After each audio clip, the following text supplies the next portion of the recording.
Good afternoon, ladies and gentlemen, and welcome to this afternoon's IT Governance webinar on strengthening operational resilience under DORA.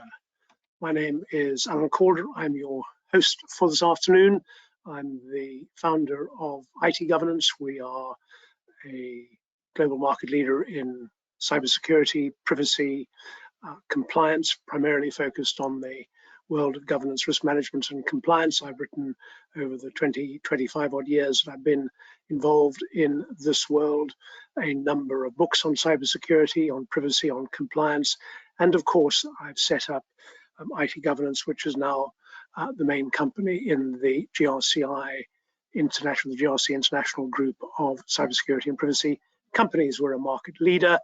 We've dealt with some 12,000 clients across 5 different continents. We have a comprehensive ISO 27001 privacy and general compliance offering. And today's webinar is focused on how we can bring all of that experience, 1,300 projects helping organizations with information security compliance, 1,600 cybersecurity projects, 7,000 Cyber Essential certifications, and 1,100 organizations using our GRC software. So it's about how can we bring all of that experience to bear on helping you tackle the potential pain point that is DORA. You will have noticed that you are muted so that we can cut out background noise as we go through this webinar. I'd like to encourage, if you have questions, please feel free to ask them. The way to do that is to use your GoToWebinar panel. That's the multi-line box that you got when you logged into GoToWebinar. There's a Q&A section there. If you type your questions into that, please feel free to type a question in as and when the need to do so strikes you. And when we come to the Q&A session at the end of this webinar, and that's about probably 40 to 45 minutes away, then I'll go to questions, I'll pick up, I'll share with you whatever the questions are, and to the best of my ability, of course, I'll answer it. In total, we're expecting about an hour or an hour at the outside for this webinar, including the Q&A. Standard question, so I'll answer it right now, is yes, the slides and recording will be available after the webinar. They'll go out over the next 48 hours to everybody who registered for this webinar. So what are we going to do today? The agenda for today is to have a look at DORA's 5 core pillars. We'll have a look at the risk management incident reporting requirements, and then a look at resilience testing and third-party risk management, which is really about managed service providers, ICT managed service providers, and then how to take the lead in getting onto the front foot in regards to DORA compliance, and then in the process of doing that, what can a platform like CyberComply help in terms of speeding up and removing cost from the business of becoming DORA compliant. And getting DORA compliant is now quite urgent for many organizations. The Digital Operations Resilience Act sets out a harmonized approach to operational resilience across the European Union's financial sector. So there are obviously 27 countries in the EU. There are about 24,000 financial sector organizations who are within scope for the act, for the regulation, which was published on the 27th of December last year. It's a regulation. There are 3 supporting directives, which are really designed to amend existing EU directives in relation to the financial sector. So in a sense, they're not that important. I'm not going to talk about them today. And what DORA does is set out the network and information system security requirements for organizations in the financial sector and their third-party ICT service providers. So that's what DORA does. You can guess it's focused on digital resilience. It's not that interested necessarily in physical resilience. It kind of assumes that pretty well every organization already have a kind of traditional business continuity plan. This is really about digital resilience.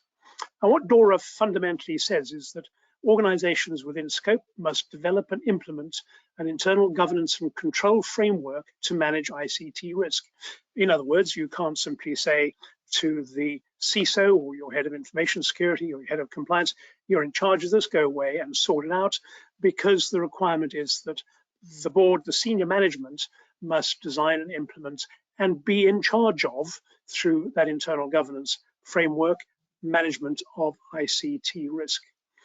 Managing ICT risk obviously means you've got to identify it, you've got to put in place mitigating controls, and you've got to implement a plan that will deal with those. But DORA goes a bit further than that. It says that you need to make sure that when there are breaches, because there will be breaches, there's an incident response plan, and that your incident response plan is tested and works, it integrates into your business continuity plan, and that your overall set of controls themselves are tested to make sure that they work. The best way of getting resilient is by making sure that your controls can handle the attacks that are coming their way. When they're beaten, as they will be, because cyber criminals are, they're kind of like that, then you've got cyber defense in depth, which means that as an organization, you can cope with the incidents, respond, and you've tested all the way into your defense in depth. Or it goes even one more step from there. It says you probably rely on a number of third-party ICT providers. They too need to be secure. You can't have a service on which your services to your clients depend that is not secure, or through which an attacker can get into your system. So DORA, Digital Operational Resilience Act, really covers the whole area that one way or another is part of delivering services, digital services, to your clients. Now, it doesn't just say everybody has to do the same thing. It's not a one-size-fits-all approach. The regulation is very clear that the principle of proportionality is in force. The principle is that you have to take account of your size and overall risk profile of the nature, scale, and complexity of your services, activities, and operations when designing and implementing measures to meet your cybersecurity obligations. So a micro enterprise or a small enterprise doesn't need to do as much as a large organization in terms of managing risk. An organization that is dealing in broking, for instance, may have a more complex business, which has, if it's disrupted, a more complex impact on financial markets. It might need to take a more complex and comprehensive approach to dealing with risk than a small organization who simply perhaps is a financial analyst still operating in the market, but a disruption to a financial analyst may not have the same impact on the markets as a disruption to the bank. You look at what's happened to ICBC in the US this week. Well, last week it had a cyber attack. The Lockbit cyber crime gang attacked it. The organization ICBC was for several days unable even to use its Microsoft systems. It had to resort to private Gmail accounts to communicate internally. It had to get a big cash infusion from its parent company in China just to deal with overnight settlement obligations, and it was a major problem. That's the kind of example of what can go wrong for an organization and for financial markets when a cyber attack hits. DORA is about protecting not just the customers of financial institutions, but the integrity of the pan-European financial sector. So DORA is a regulation. As I said, it has 5 key areas of focus: risk management, ICT risk management, incident reporting, incident management, digital operational resilience testing, information sharing, and third-party risk management. And I think in those 5 pillars, information sharing, while it gets coverage, is in many ways in the short term, the least important of those 5 areas. Yes, it's important, it's relevant, it's part of how the financial sector as a whole builds resilience, but for each individual organization, it's the other 4 pillars that are of particular importance. So the requirements in relation to contractual arrangements between financial entities and ICT third-party service providers, rules for an oversight framework for critical ICT third-party service providers, and rules on cooperating among supervisory authorities on supervision and enforcement are also contained overall in DORA. And DORA recognizes that the 3 European supervisory authorities, the EBA, the EIOPA, and ESMA, all have particular obligations generally around the security and stability of financial markets, but specifically in terms of DORA, and that the 3 European supervisory authorities are likely to set out very specific technical requirements around DORA compliance. But DORA says don't wait for that. You've got to get on with getting compliance until your supervisory authority publishes very specific requirements, which, remember, will be an enhancement, will be more detail on rather than contradictory to. Get on with following what DORA says you need to do. It's not guidance in DORA, it's an act, it's a regulation, and as you know, regulations apply as written across the whole of the European Union, irrespective of the fact that different countries may have different mechanisms for bringing DORA into their own legal frameworks. So what about NIS2? NIS2 identifies financial sector organizations as likely to be amongst the critical national infrastructure that is got to comply with the requirements of NIS2, the Network Information Security Directive. How do you deal with compliance with 2? And the answer is you don't have to. DORA very specifically says if you are a financial entity and you're within scope for DORA, you're exempt from compliance with NIS2. Of course, while you might be exempt from compliance with NIS2, it doesn't exempt you from compliance from PSD2, Payment Services Directive. If you are a payment card processor in any way, you've still got to make the transition to PCI DSS version 4.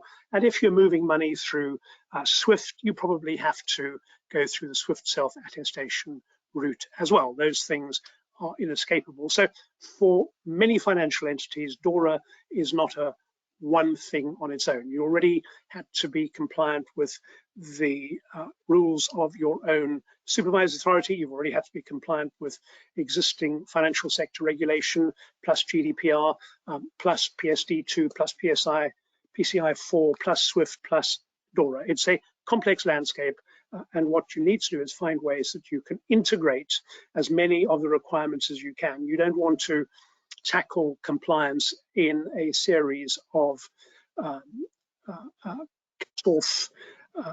groups, because then what you get is something very, very expensive, very inflexible, and which doesn't work. Silos are never a good way to tackle multiple compliance requirements. The best way is to find commonalities, to build a framework which delivers a single route to compliance, but meets multiple sets of criteria.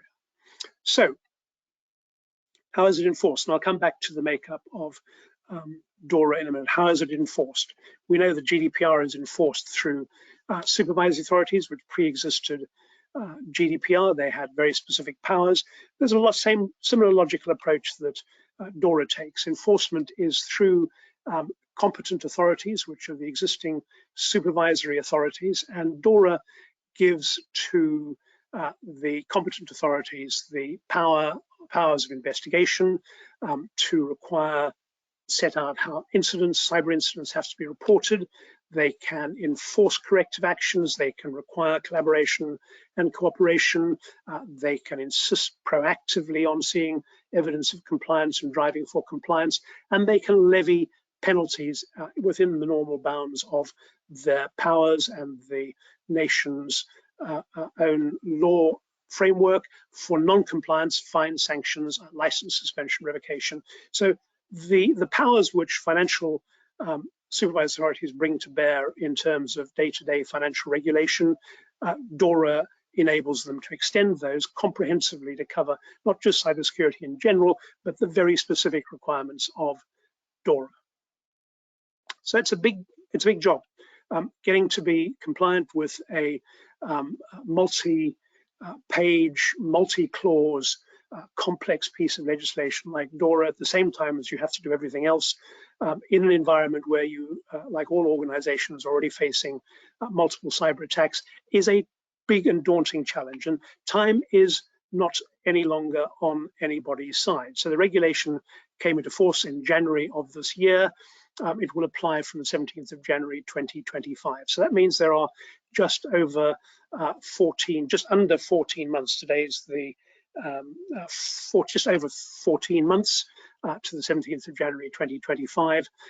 And remember that compliance doesn't mean that you should start testing your resilience after the 17th of January. It means you need to have tested. Things need to be working by the 17th of January. So if you haven't made a start, really it's a pre-Christmas determination. You've got to make a start now. You've got to put a plan in place. You've got to get on with it, because designing, rolling out, training, all of those kind of things takes time. And of course, it's a new regulation. So the number of people around the world, let alone in Europe, who have the expertise to help implement DORA are few and far between. So that's a kind of general introduction. Let's have a look at DORA's core pillars, the 5 core pillars of DORA. Risk management, incident reporting, resilience testing, information sharing, and managing third-party risk. Those are the 5 pillars that you've got to adhere to. So you can think of your compliance program as going pillar by pillar. That's a pretty logical way to do. Start off by getting a GRC framework in place, working out how to deal with risk, and then put each of the other elements in place. You could do that, except I would certainly suggest that you pull pillar 5, getting on with third-party risk management forward early on into your implementation plan, because amongst other things, you've got to map exactly what it is you get from third-party service providers in a lot of detail. You need to negotiate contracts with them, which give you a number of specific rights. All of that will take time. You don't want to leave the third-party risk management part of your project until autumn of next year. You need to be tackling that by probably February or March of 2024. So pillar 1 is risk management. Risk management is it's the foundation of DORA, and risk management is not something that can be delegated, because DORA is very clear that you need to put in place a governance, risk management, and compliance framework that starts with the senior management. So if there's a board needs to be able to demonstrate it's aware of what's going on. Senior management, board is accountable, senior management responsible. Got to be able to demonstrate an understanding of what the risks are, an understanding of what the attack surface looks like, understanding of what the threat horizon looks like, and how the combination of those understandings translates into a robust method of identifying and assessing cyber risk. And if you ask yourself what's in scope for the assessment of cyber risk, it's all systems, all information, all assets that are part of the services for which you are regulated, that you have a regulatory license for which you deliver customer service. Everything that's involved in what you're licensed to do is subject to a DORA risk assessment. And your risk assessment can't just be we've done a risk assessment, we've identified some risks, we've got a plan. You also have to be continuously monitoring how those risks are developing. You need to be identifying evolution of the risk framework. And so the risk management strategy is more than a one-off event. It's a risk management strategy. It's a month in, month out. What are the new risks? How do we manage them? How do we deal with them?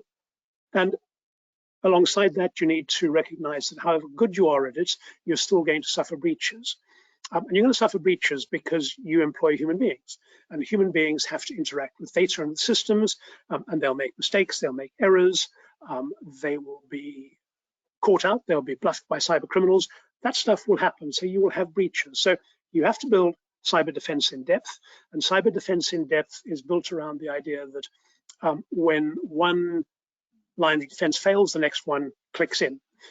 And at the heart of that is the idea of incident response, is not just the continuous monitoring of vulnerabilities, the continuous monitoring of what's happening on your digital perimeter, but also the reporting of vulnerabilities, whether that's done only digitally, which is not enough, or digitally and through humans knowing what they have to report and understanding they have to report it. You need incidents to be reported in a way that enables a trained incident response team to determine what to do about it. And typically, a trained incident response team will also want to have some piece of robust incident management software which patches into your service desk, your IT service desk, and which can ensure that incidents are managed in line with DORA's compliance requirements. So incident response, you need to build out the scenarios under which you're going to have to respond to incidences. You need to make sure the incident response process is robust and works. And then you need to test both your controls, the controls that you've identified as part of your risk assessment, and your incident response processes. Make sure they work. And there's a whole bunch of ways you can do that, from phishing tests on your own staff to tabletop exercises to make sure that people in a complex business continuity environment know what to do. You need to have a plan for testing, penetration testing, vulnerability scanning, internal audit, external audit. They're all different forms of testing to make sure that your processes are working. So first three pillars basically get you to the point where you're pretty resilient as an entity. Hey, when a cyber attacker comes, they go after lots of people. They know how to attack at scale. If you look at the SolarWinds breach last year, I think 8,000 organizations attacked at the same time. So sharing information across the financial sector makes good sense. And DORA allows for that. It encourages you to do that. It just simply says you need to do so in a way in which the information sharing is secure and protected.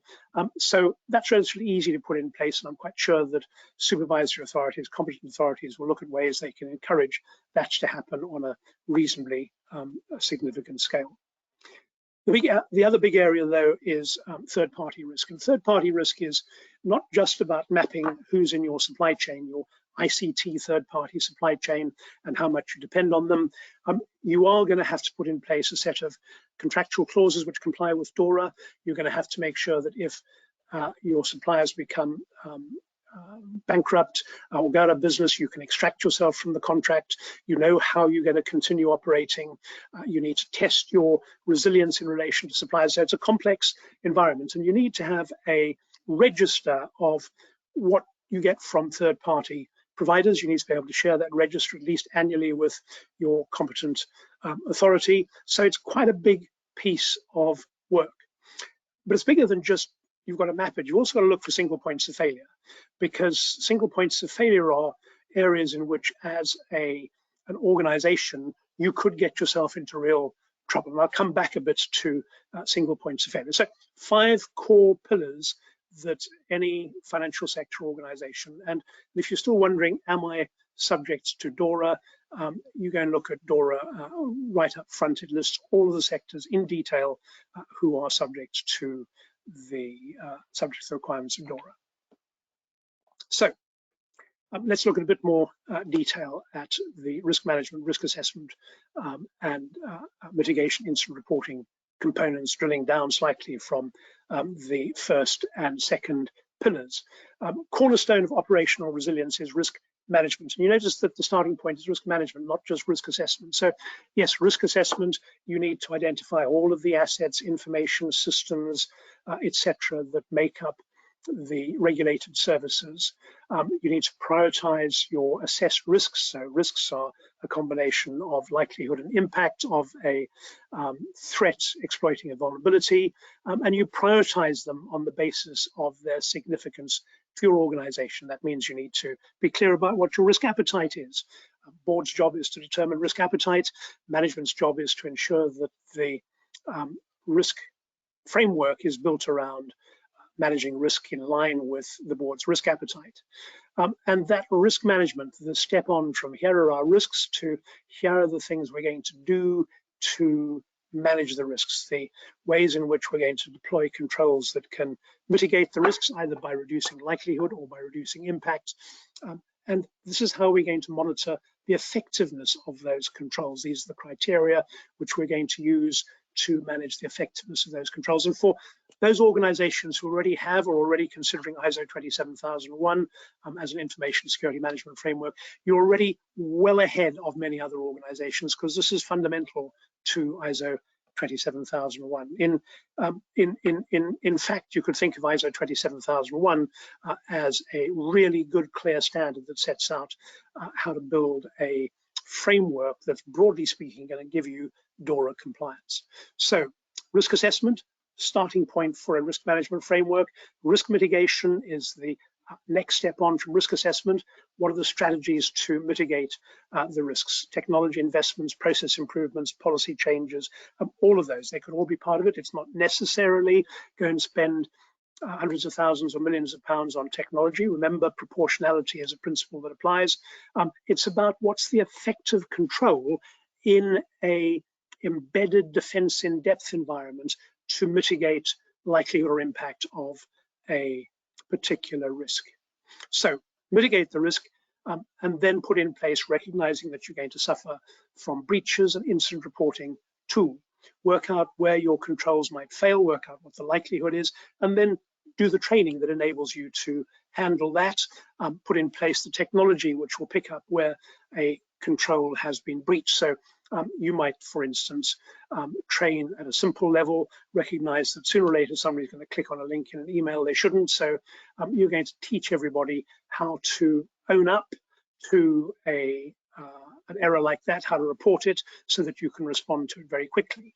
You might also determine that some people might fail to report it. So you might have a technology in place which is designed to track incoming links. You might put in place a technology which is designed to warn all members of staff that emails originate outside the organization. There's a number of things you can do as part of a layered response process. But what you really do want is an incident reporting process which is robust. And incident reporting requires planning. So what are we going to respond to? Work out the most likely scenarios, test them, document how you're going to respond, train people on them so they don't have to, the first time it happens, go, now what do we do? Because they go, we've done this before, they get on with it, they deal with it. So the number of times they're dealing with something for the first time without training is few and far between. That's where you really want to be. So roles and responsibilities clearly established, clear communication channels, clear escalation steps. At what point is management told? At what point do we roll out a communications plan? How does this to our GDPR data breach reporting plan? Because remember, if you have a cyber breach and personal data is impacted, then you've also got a GDPR breach.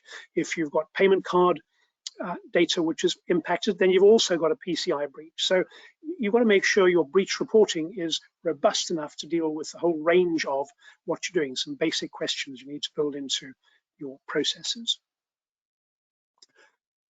And then you continually improve. All management systems built around the idea of continual improvement. And that's what operational resilience is. Something goes wrong, you learn from it, you improve the systems, you regularly review and update your risk assessments, your incident response plans, and you regularly pay attention to evolving threats and vulnerabilities. So you're not just waiting for something you didn't know about 6 months to attack you because you've seen it coming. You can go in your monthly compliance and security review process, or in our case, we do it weekly. What are we doing about this particular threat? And you can make sure that you're rolling out an appropriate method to deal with it before it gets to be significant. So that's all very good. But DORA says go further. You've got to go and test it. And resilience testing is, if you like, the difference between having a good idea and having a good idea that works. Resilience testing is the way you demonstrate, you test whether you can withstand and recover from the range of disruptive scenarios that might be out there. So you need to plan them. You need to think with your internal staff, maybe external supporters. What are the things that could go wrong? Your competent authority will have some views, and you create scenarios in which stuff happens, and you play those out and you test how well people respond. You update your processes, you make sure you identify the weaknesses and vulnerabilities in those processes, and you improve them. You look at how your incident response plans rolls into your business continuity plans. Remember, there is a growing number of organizations which do not survive cyber breaches. A survey in Germany about 6-7 weeks ago, 52% of companies surveyed thought that a cyber attack had the possibility of compromising their very existence. So given that, it's no good just thinking about how do I deal with a cyber breach. I escalate it to the CISO and then that's it.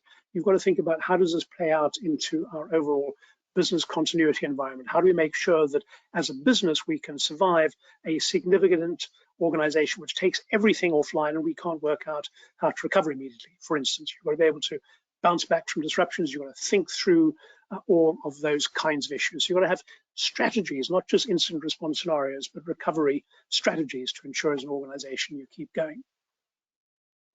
As I said, a lot of that has to play out across your third-party ICT suppliers. So one of the things you're going to ask ICT third parties to do is to demonstrate that they themselves, because they too, insofar as they provide services to the financial sector, they too are subject to DORA. They're specifically identified in DORA as being subject to the requirements of the Act. So they've got to go through the same aspects. They've got to have a risk management process, they've got to have an incident response, deal with their suppliers, information, all of those kind of things they've got to do.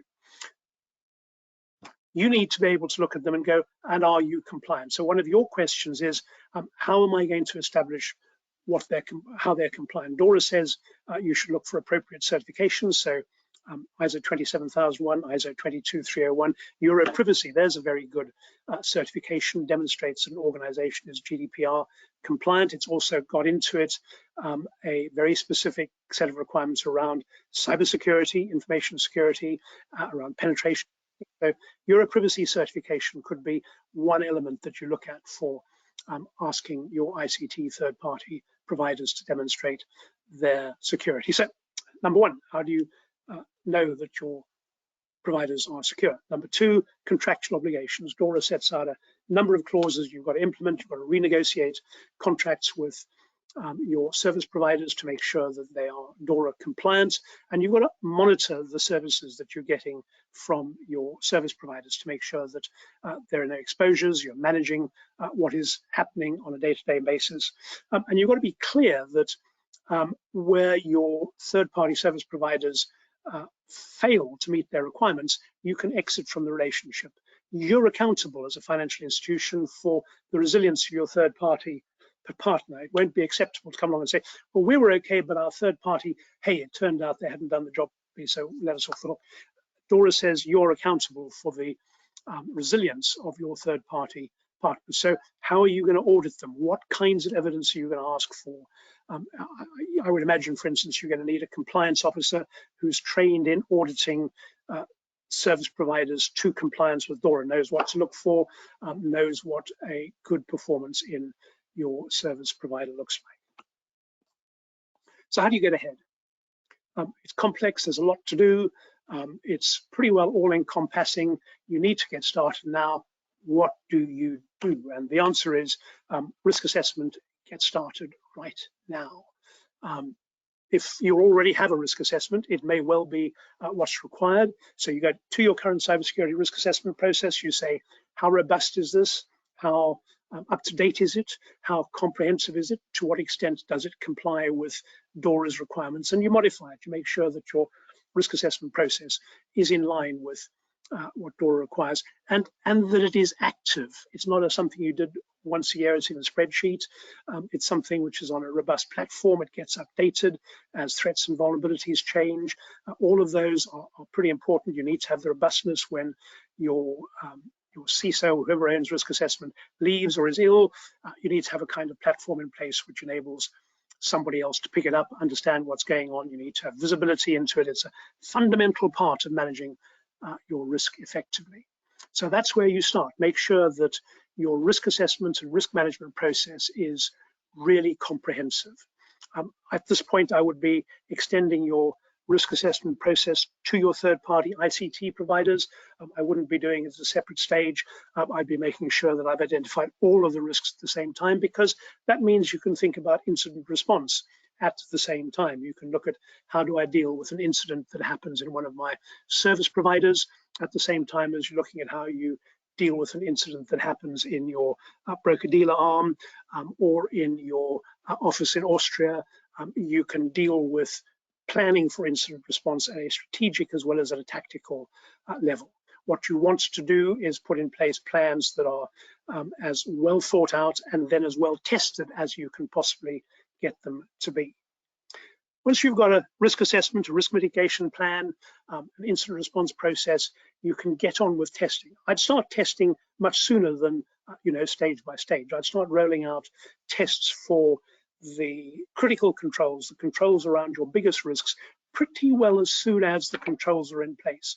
I'd start making sure that they're robust and resilient. You want to have if you think of it as a multi-overlapping project where you start rolling out a risk mitigation, and before you finished, you started testing your risk mitigation. So you increasingly know as time passes that you're becoming more and more robust, much better than doing risk mitigation, and then after that you come along and do resilience testing, because you'll find that there are some controls which don't work, and then you go back in and you redo that. So it's a kind of stop-start process, whereas if you start testing as you're going, it's a bit like an agile software development process. You're fixing virtually in the same sprints as you're making sure the controls are in place.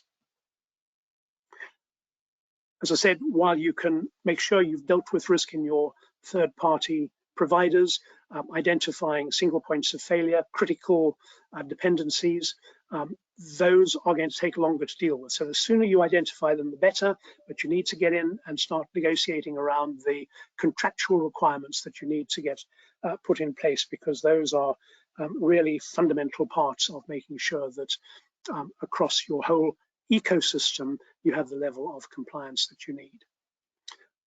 Start sharing knowledge. That's a good thing to do. It's not a requirement. Knowledge sharing is you're allowed to do this, not a requirement to do it. So think about how you can go about collaborating with peers. They might give you some good ideas, not just the good ideas you give them.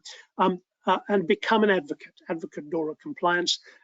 Encourage everybody else. If GDPR and other compliance frameworks are anything to go by, there will be a number of organizations who don't manage to get compliant or even know they should be by the time DORA applies. Encourage people to get on with it. The faster you can influence best practice throughout the industry, the faster we can all get on top of the cyber risks, or the current cyber risks and the way in which they evolve to attack us. So just 15 months, well, 14 months now remaining. You've got to act swiftly to get on with it, build knowledge and competence.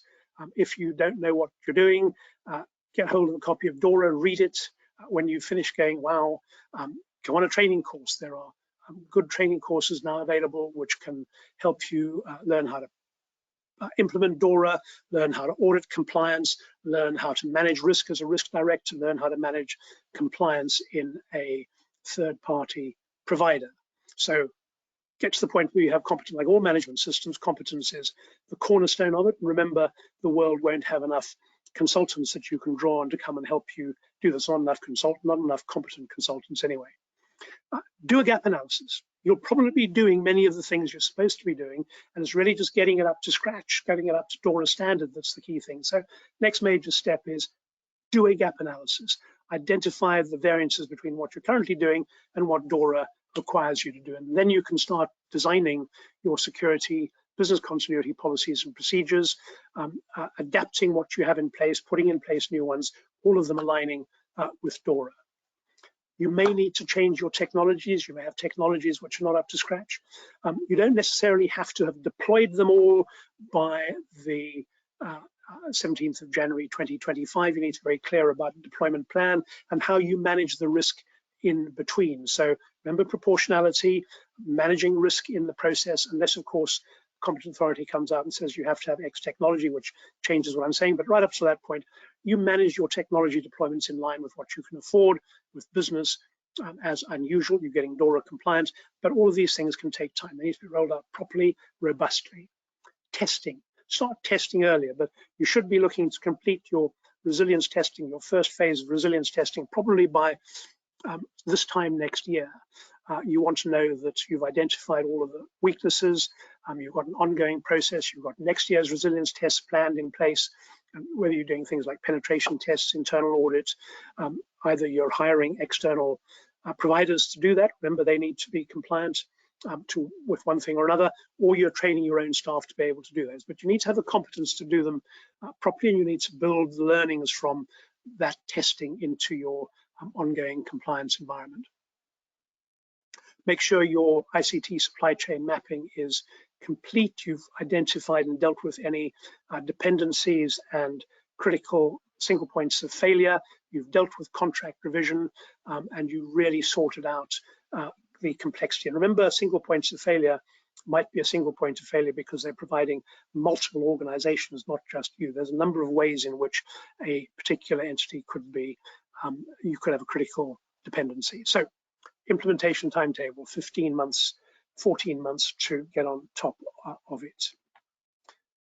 CyberComply is a framework that you can use to help manage your risk. As I said, managing cyber risk on a spreadsheet is dangerous. It enables so many errors to happen. When somebody becomes sick, ill, not available, you're dependent on trying to work out how the risk assessment was put together. It doesn't give management vulnerability, visibility, doesn't give transparency, all of those kind of weaknesses. You need a risk management platform.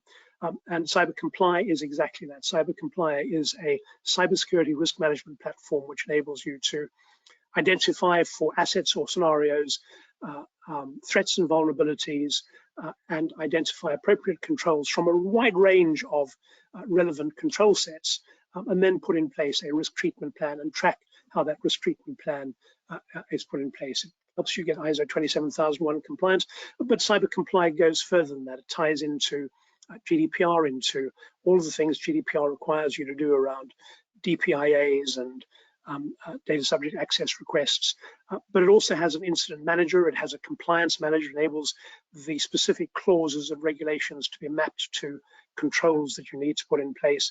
And it's got a hugely exciting roadmap of functionality which is coming down the track, including audit management capability and PCI compliance and a number of other elements, which enables you to map multiple frameworks and standards to a single risk assessment and a single control framework. So you can get rid of the expensive and risky process of multiple teams implementing a compliance framework in silos. It's transparent around risk assessment. Management through a management dashboard can see what's happening. You can see what maintenance of your management system looks like. You can track incidents. You can stakeholders can see what's going on.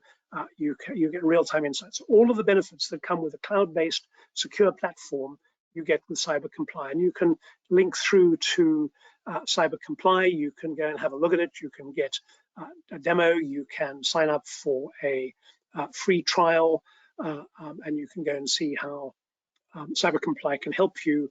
Really, like most platforms, yeah, you've got to put a bit of effort in up front to get data in and to use them, but all of the benefits come as you go further down the track, because CyberComply then does all the heavy lifting around integrating compliance into the framework of the organization.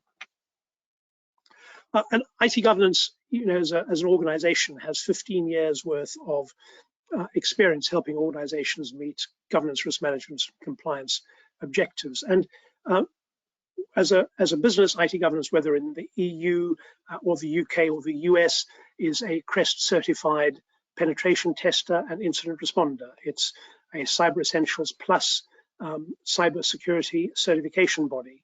It's itself an ISO 27001 certified organization. It's been ISO 27001 certified for probably 15 years. It's a global Euro privacy consultancy partner. It's a PCI QSA. It's an accredited SWIFT consultancy, so it does SWIFT, helps organizations do SWIFT attestations, and it's an approved training organization for IBIT-GQ, which is the only personnel certification body so far which has DORA professional qualifications. So through IT governance, you can access a comprehensive integrated range of services, all which can sit on a single GRC platform that enable you to tackle DORA in a very joined up and comprehensive way. So finally then, some of the specific areas that IT governance can help you: DORA Foundation Training Course, Certified Practitioner Training. It brings an ISO 17024 certified, so that's an internationally recognized certificate of compliance. consultants can do a gap analysis for you. You can deploy staff awareness, because of course staff awareness is a critical component of DORA compliance. All of those are aspects of how, through IT governance, you can access DORA support.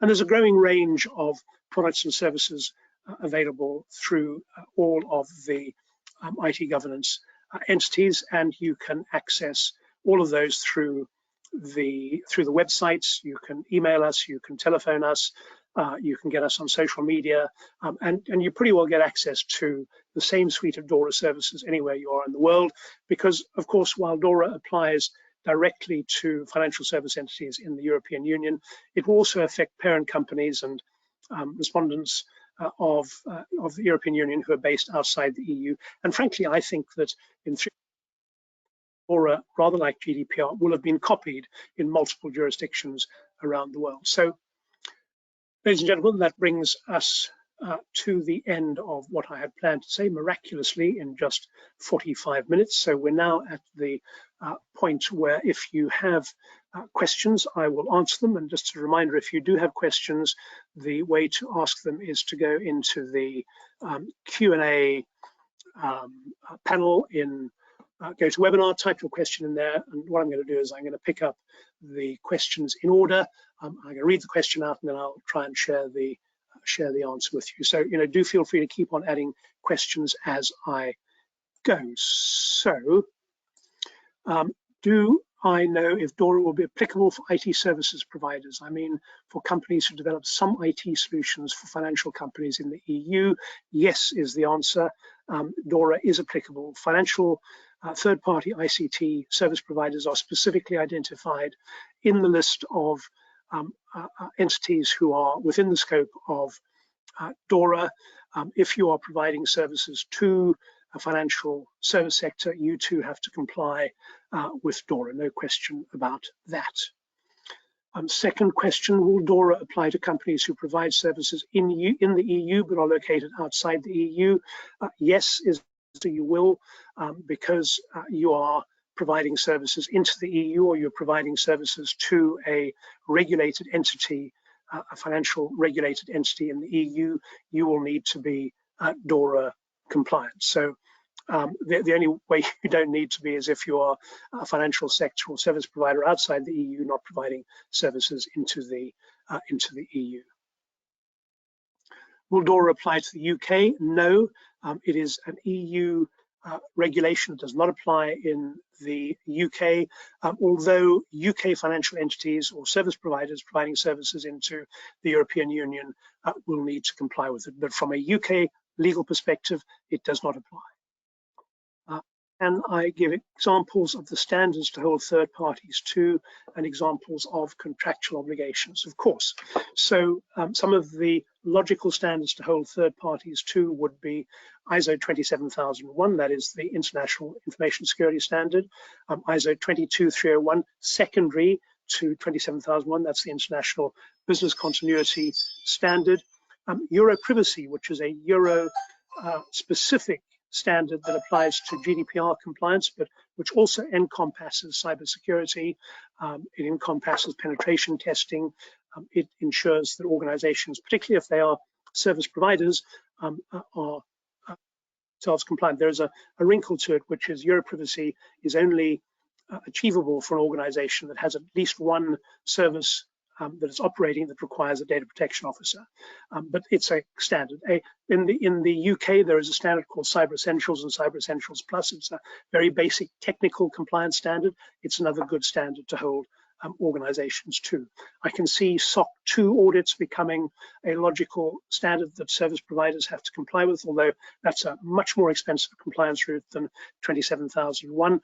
So there's a range. You've kind of got a set of options as an organization, as a financial services organization, and DORA kind of says, well, you've got to make a decision based on your own assessment of the risk as to what an appropriate set of standards would be. Can companies test that third parties comply with standards of DORA? Yeah, absolutely, companies can test, and you've got two basic ways of doing that. The one is show me your certificate. So an ISO 27001 certified organization or a Cyber Essentials certified organization will have a compliance certificate. You'll be able to get it and go, I can see the state of your compliance. So it doesn't mean you have to not, but you might not decide you need to do any more to check on that. And the second thing you can do is you can go and audit it. And it's one of the elements, so going back to what changes might need to take place in your contracts, one of the changes you might need to put into your contracts with service providers is the right to audit and the obligation of your service provider to proactively support the audit process in terms of giving information and a recognition by the service provider that if they fail the audit, they will have to take emergency action to get compliant, or they could be ejected from the contract. What happens if an organization says we have ISO 27001, we don't need to do anything? Is that enough for DORA? No, it's not. ISO 27001 is a good starting point, but DORA says here are some specific things you have to do. It doesn't say you must comply with ISO 27001. It says you must do these things. So how do you do that? Well, one way is to go and comply with 27001, then add some stuff to it. That's a quicker way of getting to frankly, DORA compliance than just trying to do each of the things DORA says. But ISO 27001 is a route. It's a really good starting point, but on its own, it's not enough. For a service provider, on its own, it's not enough. There's a number of other things that the service provider will need to do to demonstrate provision. What type of work can internal audit do for resilience testing? Can you provide some examples? So the first thing that you've got to bear in mind about internal audit is that DORA requires a very specific segregation of duties. So you have to be very clear that the part of the organization that's being tested has no control over or influence over the part of the organization that's doing the testing. And the part of the organization that's doing the testing has to have the competence to test properly and resiliently. So you could, for instance, have your own internal penetration testing team, but they can't report to your head of IT because your head of IT is responsible for the systems that are being tested. And if the penetration testing team is reporting to the head of IT, then you don't have segregation of duties. So if you're going to do your own internal testing, your penetration testing team might report to your head of compliance, which means your head of compliance needs to have the technical competence to manage the penetration testing team, and then you've got a segregation of duties. Same logic applies to internal audits. Audits of compliance of your management system can't be done by the team in, for instance, your customer desk. You need to have a separate team, probably the compliance team. This kind of audit is probably much more normal, but clear segregation of duties. So those doing the auditing have no possible reason to be doing anything other than a robust and independent audit, because the purpose of DORA is to establish resilience, not to tick boxes. And to establish resilience, what you need is a robust testing process.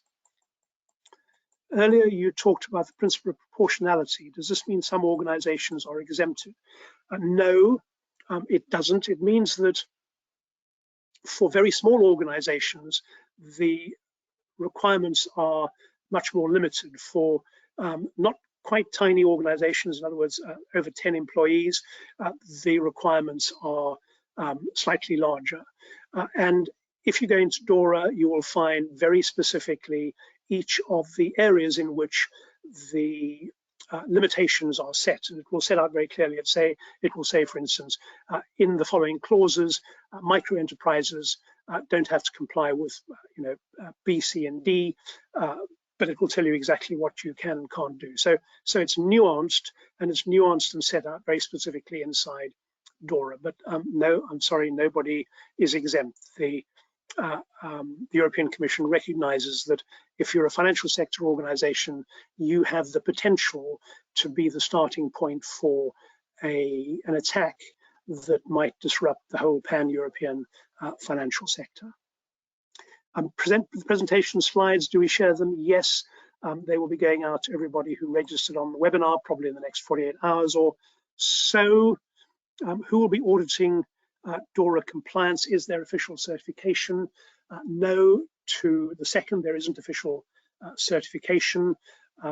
the audit of DORA compliance from a formal point of view will be your competent authority. So not probably your current supervisory authority will be the competent authority. They're entitled to audit compliance. If you're a financial institution, if you are having to demonstrate compliance to a customer of yours, then your customer will probably audit you.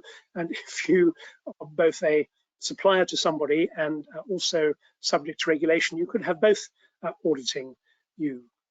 ISO 20000 is not really a good place to start because ISO 20000 is not fundamentally about compliance. ISO 20000 is about quality of IT services being delivered to the business. So it's about how well does the business determine the services it requires and how well does the IT unit, whether it's inside or outside the organization, put together and deliver a business-focused, business-friendly service. And there's something of a conflict between the driver of ISO 20000 and 27001 and privacy compliance. Although ISO 20000, like ITIL, which is the much bigger version, have in them information security requirements, the driver for ISO 20000 is not really security. So I'm afraid if you have 20000, build it into your management framework, build it into 27001, but you've got to recognize that a lot of what 20000 is quite trying to deliver will not work so well in a 27001 PSD2 PCI 4 SWIFT DORA compliance environment. And ladies and gentlemen, so it kind of looks like I've come to the end of questions. There's a couple of minutes to spare if anybody has any unanswered questions that you want to stick into the question box. No, I think is the answer to that. So, ladies and gentlemen, I hope it has been useful to you. Please, if we can help you on your journey to DORA, either through training or through CyberComply or through consultancy or the mix of integrated products and services that enable organizations to get to DORA compliance quickly and cost effectively, please give us a shout. There will be a series of ongoing webinars around DORA compliance. Do feel free to come back and join those. And we look forward to helping you stay secure, compliant, and out of digital harm's way for the foreseeable future. Thank you all for being with us today. Bye-bye.